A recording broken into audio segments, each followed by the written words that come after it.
আমার শাশুড়ি মা প্রায়ই বলেন, তোমাকে আমি নিজের মেয়ের মতোই দেখি। কথাটা শুনলে ভালো লাগার কথা, কিন্তু অদ্ভুতভাবে আমার ভেতরটা ফাঁকা হয়ে যায়। কারণ আমি জানি মেয়ে আর বউ, এই দুই শব্দের মাঝখানে অদৃশ্য এক দেওয়াল আছে, যা সহজে ভাঙে না। বিয়ের পর প্রথম দুর্গাপুজোয় শাড়ি পরে সেজেছিলাম খুব যত্ন করে। লাল পাড় সাদা শাড়ি, কপালে বড় লাল টিপ।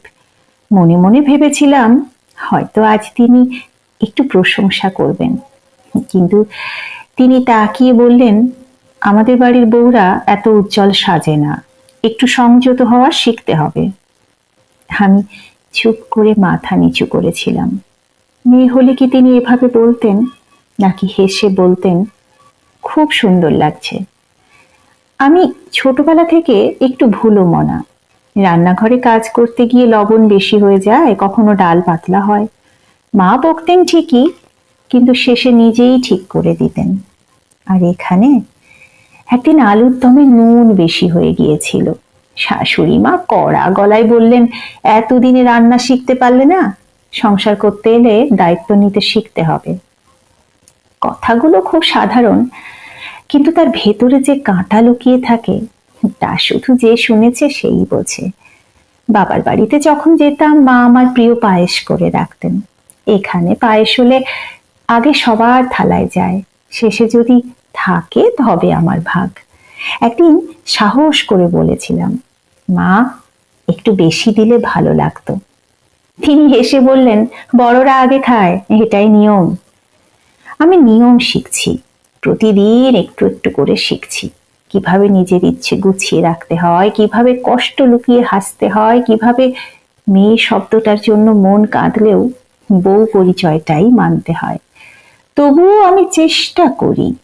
ভোরে উঠে বাড়ির কাজ করি, সবার পছন্দ অপছন্দ মনে রাখি। অসুস্থ হলে তার ওষুধটা সময় মতো দিই। উৎসবে তার পছন্দের শাড়িটা এনে দিই। কারণ আমি সত্যি চাই তিনি আমাকে শুধু দায়িত্ব নয়, আপন ভাবুন। আমি জানি সম্পর্ক জোর করে তৈরি হয় না। মেয়ের মতো বলা সহজ, কিন্তু মেয়ের মতো গ্রহণ করা কঠিন। মেয়ে ভুল করলে তাকে শেখানো হয়, বউ ভুল করলে তাকে বিচার করা হয়। এই পার্থক্যটাই কষ্ট দেয়। তবু আমি আশা ছাড়িনি। হয়তো একদিন তিনি সত্যি আমাকে নিজের মেয়ের মতো করে দেখবেন। হয়তো কোনো এক সন্ধ্যায় তিনি বলবেন, আজ খুব ক্লান্ত লাগছে মা, একটু পাশে বসবি? সেদিন আমি নিঃসংকোচে তার পাশে বসবো, কারণ আমি রাগ পুষে রাখতে চাই না। আমি সম্পর্কটা বাঁচাতে চাই। আমি তার মেয়ে হতে চাই, শুধু কথায় নয়, আচরণে।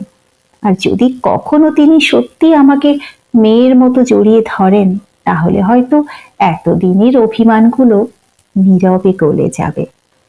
সংসার মানে শুধু নিয়ম নয়, শুধু দায়িত্বও নয়।